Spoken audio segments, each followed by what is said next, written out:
In a magnificent kingdom far, far away, there lived an emperor. Now this emperor was not famous for his wisdom, not famous for his kindness, not famous for his courage. He was famous for exactly one thing: his clothes. The emperor loved his clothes more than anything else in the world, more than his kingdom, more than his people, more than his own family. Every single morning, he would spend 3 hours standing before his enormous mirror, trying on outfit after outfit after outfit. He had wardrobes full of royal purple robes, rooms full of golden crown, corridors full of velvet capes, cabinets full of silk stockings, and every single day he would parade through his kingdom just so everyone could admire how magnificently dressed he was. His poor prime minister, that old nervous, anxious man, would follow behind him, sweating and bowing, telling the emperor how wonderful he looked every single day. The emperor was the vainest man who ever lived, and that vanity was about to get him into very serious trouble. One morning, 2 strangers arrived in the kingdom. Their names were Felix and Otto. Felix was tall and slim, with sharp, narrow, green eyes, and a smile that seemed friendly, but was actually anything but. Otto was short and round, with wide blue eyes that looked innocent, but were sharper than any blade. Together they were the most cunning, most devious, most brilliantly scheming pair of swindlers in the entire world. They had a plan. Felix leaned close to Otto and whispered, "Have you heard about the emperor?" Otto grinned his round-cheeked grin. "The one who loves his clothes more than his kingdom?" Felix nodded slowly. "I have an idea that will make us richer than we have ever been." He whispered his plan into Otto's ear. Otto's wide blue eyes went wider. Then he burst out laughing. "That is brilliant," he said. "It is indeed," said Felix, and together they walked straight to the emperor's palace. Felix and Otto were brought before the emperor. The emperor, puffed chest, raised chin, rosy-cheeked and dripping in purple and gold, looked down at them with his small, beady eyes. "Who are you?" he demanded. Felix bowed deeply. "Your most magnificent majesty, we are the finest weavers in the entire world. We have traveled from distant lands because we heard of your extraordinary taste in clothing, and we have come to offer you something no emperor has ever owned." The emperor's small, dark eyes flickered with interest. "Go on." Otto stepped forward, his round face glowing with fake excitement. "Your majesty, we can weave you a fabric so extraordinary, so magnificent, so absolutely breathtaking that it has a very special quality.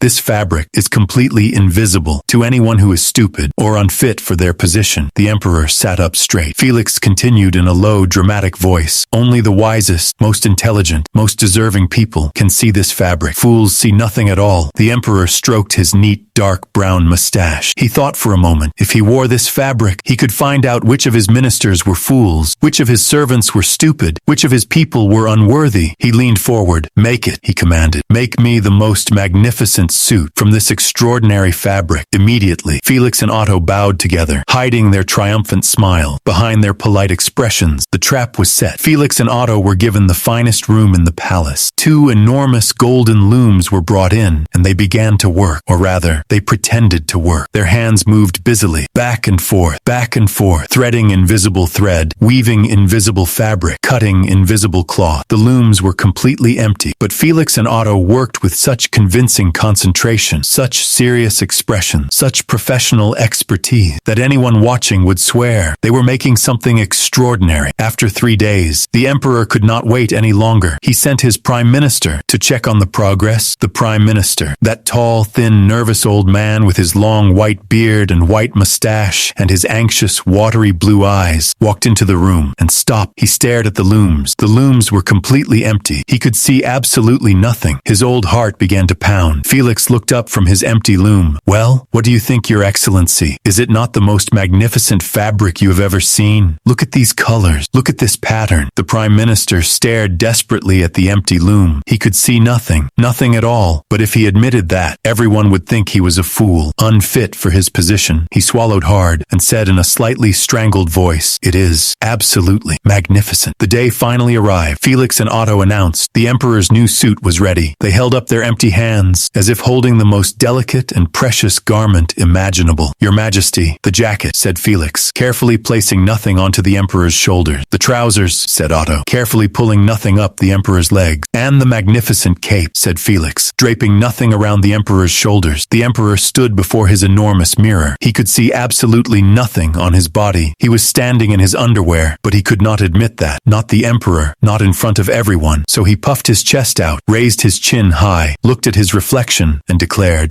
"Magnificent! I have never looked so splendid. Prepare the parade. I shall walk through the entire kingdom today." And so the parade began. The emperor walked through the streets, completely convinced he was wearing the most extraordinary outfit ever created. His prime minister walked behind him, sweating through his navy blue robes. The crowds lined the streets. At first, everyone was silent. Then one by one, people began to say, "Oh, how beautiful! What magnificent colors! The finest clothes I have ever seen." Nobody wanted to admit they saw nothing. Nobody wanted to be called a fool, so everyone pretended until, right at the front of the crowd, standing on his tiptoes to see, was a small boy, 8 years old, bright red, messy hair, and wide, honest green eyes, and freckles scattered across his nose. He watched the emperor walking past. He tilted his small head. He looked very carefully. Then he looked at the people around him, all pointing and admiring. Then he looked back at the emperor, and he said, in a clear, loud, honest voice that cut through all the noise, "But he has nothing on." The crowd went instantly silent. Every single person turned to look at the small, red-haired boy. The boy pointed directly at the emperor. "He is not wearing any clothes. He is walking in his underwear." For one long, terrible moment, everything was completely still. Then one person laughed, just once, then another,